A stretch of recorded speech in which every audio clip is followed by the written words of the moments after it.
Talkapolis,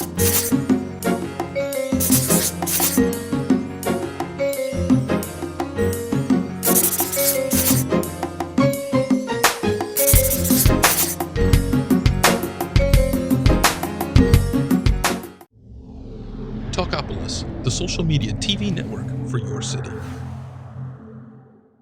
I'm Jeff Cornwall, and this is the Entrepreneurial Mind. Today our guest is Rob Bellenfant, and we'll be back to talk with him in a moment. Talkapolis programming is sponsored by the following. Highland Hills, a multicultural, diversified funeral home supporting the entire Davidson County community. Visit our website at www.highlandhillsfuneralhome.com or call us at 615-650-5555. Welcome to the Entrepreneurial Mind. Thank you. Thanks for having me today. Yes, I've been hearing about you for a while. We were chatting before we started taping about at least one or two of my students have worked with you guys down that way, so it's a pleasure to meet you. Likewise. Now, your company, I've known it as Thrive Marketing, and I understand recently you're starting to rebrand it a little bit in terms of more of your technology focus. Is that correct? Yes, sir. Yes. So in the past, Thrive Marketing Group was serving a large number of industries and providing a large number of services to those industries. And what we found over the last 3 years is specialty in serving technology companies. And so it got to the point where about 85% of our revenue was working with these technology companies. And so we thought it made sense to rebrand to be able to better serve those companies and launch new products around our service to them. Has that caused any confusion in the marketplace? Because I know sometimes changing names for a business can be a pretty big challenge if you don't do it properly. It has, to some extent. I mean, we were pretty careful and intentional about it. It was about 6 months of planning as far as, everything that needed to be changed, things as simple as business cards and marketing materials to, a few things that we forgot about as far as, what happens when somebody calls in, the voicemail greetings and things of that nature. But, I think the confusion overall was minimized. We did a good job of communicating to our clients why we were making the change, and the Thrive Marketing Group brand still exists as well. We have a few dozen clients that we serve that are not technology companies under that brand. So are you running this as almost two different brands then? We are. Okay. Yes, we are. And are they different brands in terms of service or more identity? More service and also the industries that they serve. So where our main focus is moving forward for the business is the Technology Advice brand and the products that we offer around that brand. Okay, what are some of the products that you're doing for the technology? Great question. So with the Technology Advice brand, we aim to be act as a matchmaker between buyers and sellers of business technology. So we kind of position ourselves in the middle of the buyer and the seller, offering independent, unbiased advice to help make IT buyers, help save IT buyers time and help them make the best decision for their organization. I'm sure you know that implementing the wrong piece of technology can cost a business a lot of time and energy and resources. So we help steer them in the right direction. And probably do a lot of translation of what these things mean and what they can really do. We do, yeah. A lot of times a buyer will come to us and just say, hey, this is what I need to accomplish. I don't even know what it's called that I'm looking for, but this is my problem. So what can you help me with? Or, what solution can you offer up?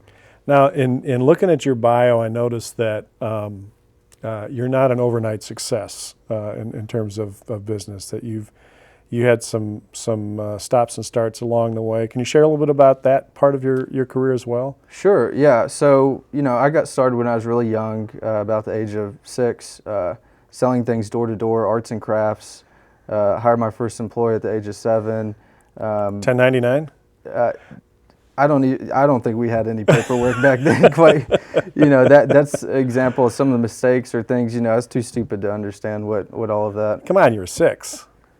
There you go. All right. So, but yeah, no. So it's not our first business venture. I'd say my first real business was at the age of 12. It was my first technology-focused business, and started doing web design for companies one summer in my parents' basement with a few buddies. So back then, we were using Microsoft Front Page, developing websites for companies that we would cold call out of the yellow pages.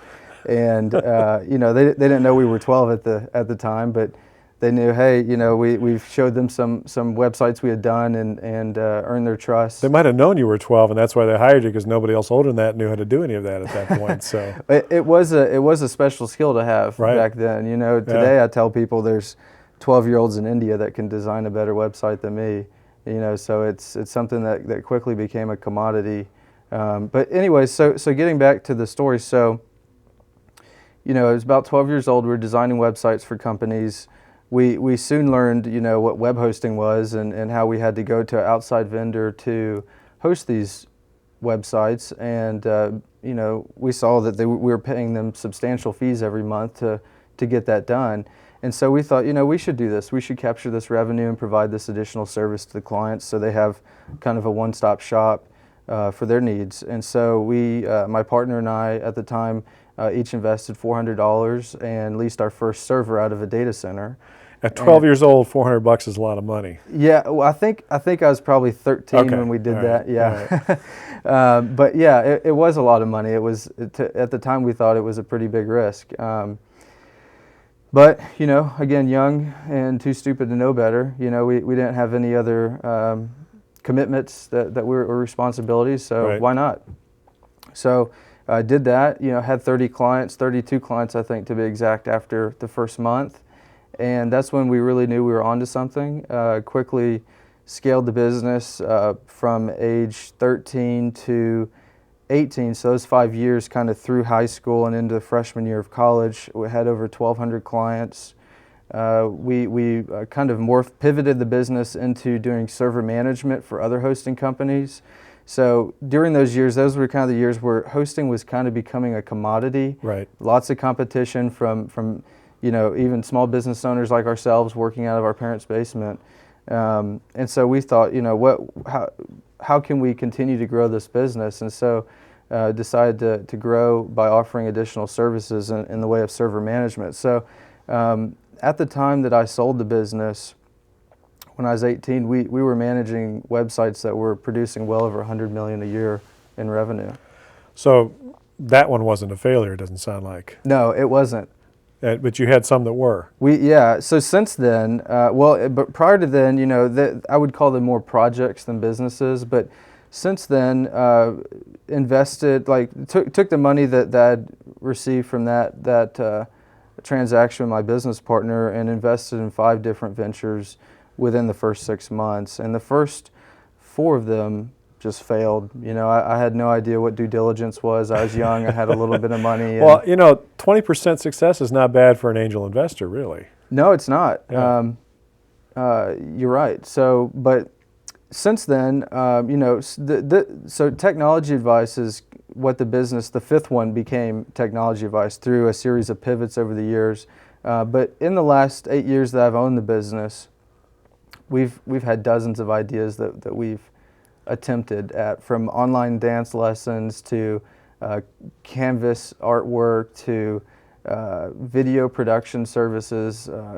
If I had an employee with an idea, we would usually try it that same day. We would get an MVP in place and try to fail fast. And I have a presentation that I did to my employee team, or my team of employees a few months ago, that listed out all of the different businesses that we had done over the years, and it was eye-opening. We never realized how many times we failed until I generated that list. But it almost sounds like they weren't failures. I mean, it sounds like the way you look at them and what they've done and allowed you to do, really that's helped to build your success. It has. I think there's a lot to be said from learning from failure. So, we're constantly throwing things against the wall to see if they stick, and that was just a result of kind of the entrepreneurial spirit that we have within the organization. Another statistic that surprised me that I wasn't even aware of until recently is that 80% of our employees previously managed a business or ran their own business. And now they're working for you. Right. Yeah, I had no idea until I started kind of, thinking about it one day and kind of tallied up, you know, who had run a business or who had managed a business previously and who hadn't, and I was shocked. And it wasn't intentional; it just kind of happened that way. Well, I've enjoyed chatting with you today, and I hope you'll come back and visit us again soon. Thank you very much. All right, take care.